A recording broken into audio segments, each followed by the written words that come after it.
Ako si Jade Buhoy, hatid sa inyo ang mga pinakamainit na balita sa bansa dito sa News Force. Sa ulon ng mga balita, ilang trabaho sa Lithuania iaalok para sa mga Pinoy.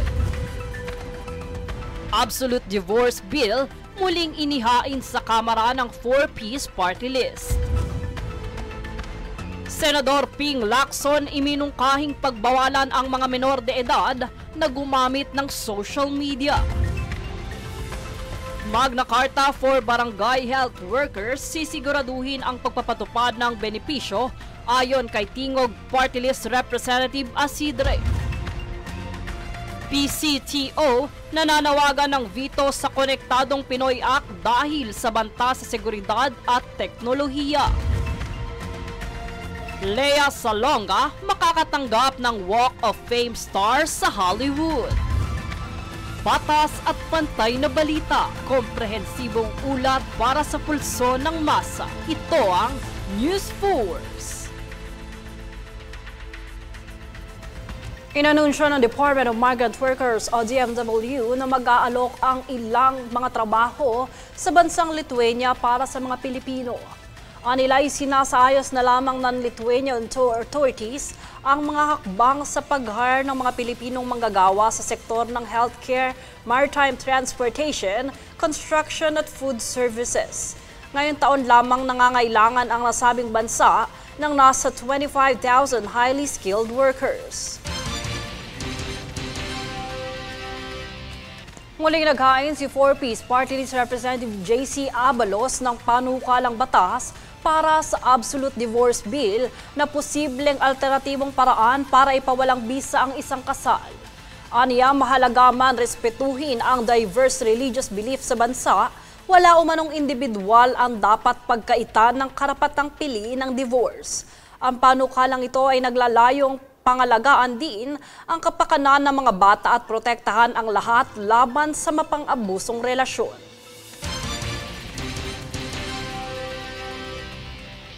Inihain din ni Senador Panfilo Lacson ang panukalang batas na regulasyon sa paggamit ng social media ng mga menor de edad.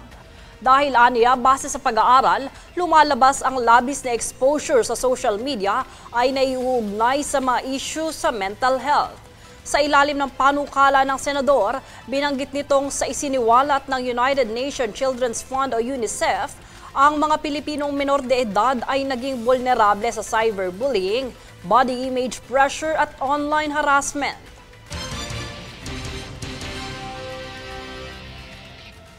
Inilunsad ng Department of Labor o DOLE sa Ilocos ang kauna-unahang Regional Filmmaking Contest na Dolecula Uno Film Festival upang magbigay ng awareness patungkol sa child labor issue ng bansa gamit ang mga kwento ng kanilang pakikibaka at tagumpay.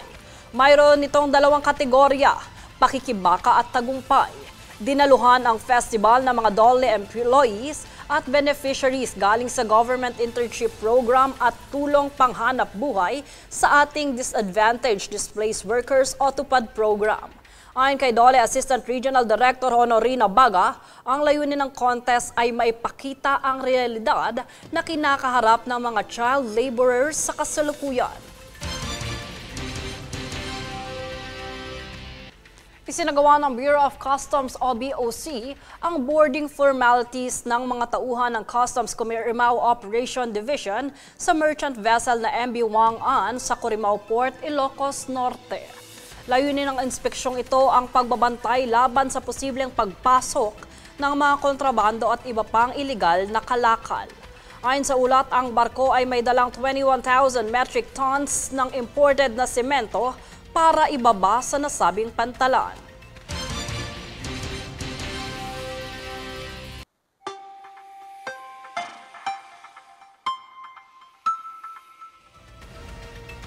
Ngayong araw makakaranas ng malakas na pag-ulan sa Batanes, Cagayan, Isabela, Apayao, Kalinga, Abra at Ilocos Norte, punsod ng Low Pressure Area o LPA.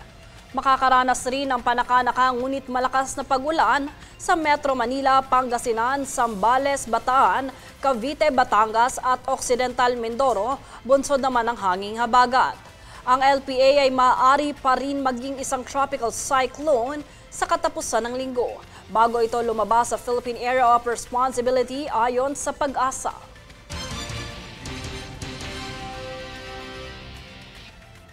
Susunod sa News Force. WHO nagmungkahi ng 50% hike sa mga presyo ng sugary drinks, alak at tabako.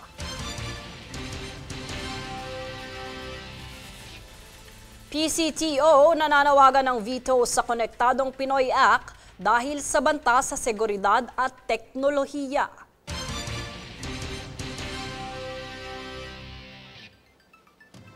Trump inanunsyo ang kasunduang 20% taripa sa imported products mula Vietnam.